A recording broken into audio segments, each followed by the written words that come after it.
And that was Rent-A-Friend, the Facebook for rich losers that's tearing families apart. It's no secret that us Australians always love a good joke, especially when it's at the expense of minorities. But what you may not know is that many of our talented comedians were once burgeoning jokesters, with nothing but a witty sense of humour and ashamed parents.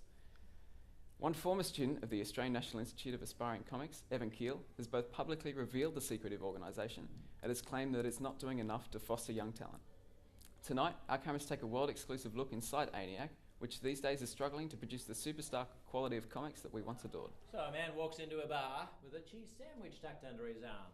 Says to the barman, "Pint of Guinness for me and the cheese sandwich." The barman says, "I'm sorry, sir, we don't serve food in here." Simple structure, but it works every time. The Australian National Institute for Aspiring Comics is a lesser-known government initiative that was set up post-war in 1946.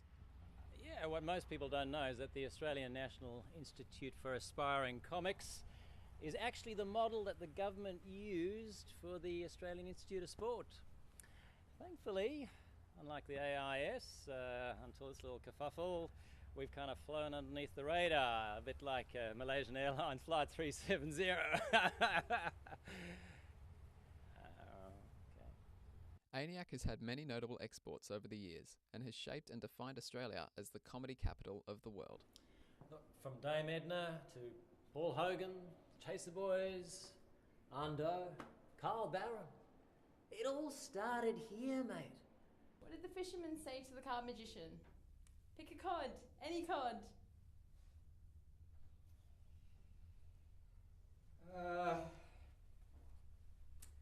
You know what? They don't all work. Maybe next time. Next! Yeah, some of our students are less capable than others. Yeah, it's only a matter of time before they call it quits, but until then we like to give the solid impression that we're doing the best we can to help them reach their full potential, so to speak. Well, that's what this is all about. Impressions. Yeah? Isn't that right, Billy? Oh, hi! Yeah, that's right. Am I in Glasgow now? What am I advertising? I don't even know. Ah. Sometimes Mr. Banks says he wishes the struggling students would simply quit themselves, rather than it having to be him that delivers the sad news.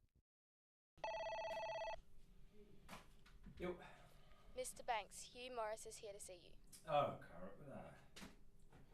yeah, send him in. Oh, this little jivvy is about the most unfunny person that I've ever come across. About as funny as a corpse at a costume party.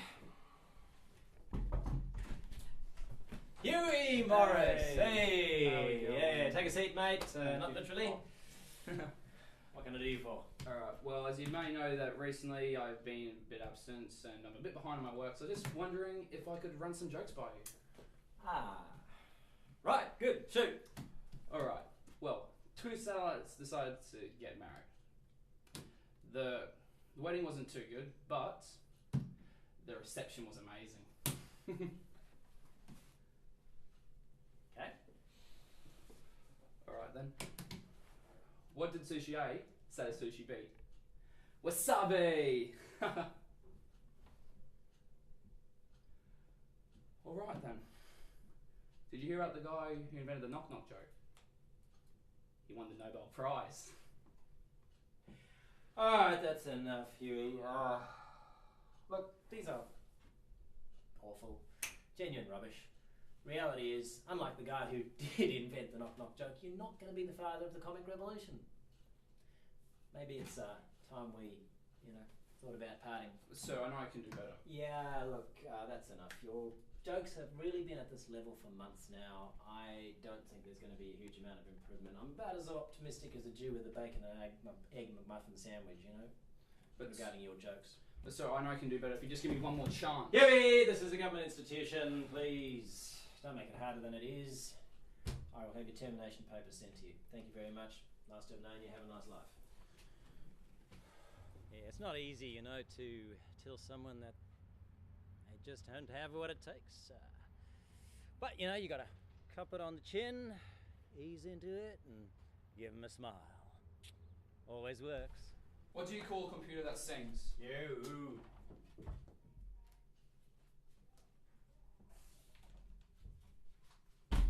Adele. I wouldn't really. Nearly. Robin Banks's tactics have come under fire within the organisation since the public revelations by former student Evan Keel. Yeah, that little jerk. Yeah, he doesn't have a clue what he's doing. No idea whatsoever. He should not even have been here. The only reason ENIAC is so successful is because the public do not know what's going on here. He is a traitor. We brought Mr. Keel back to ENIAC for the first time since he was kicked out, to confront Mr. Banks in light of the recent overload of public comment on the issue. I'm a warrior. I'm going to reveal the truth. I'm no different to Julian Assange or Edward Snowden. Well, I'm a lot funnier. Let's go.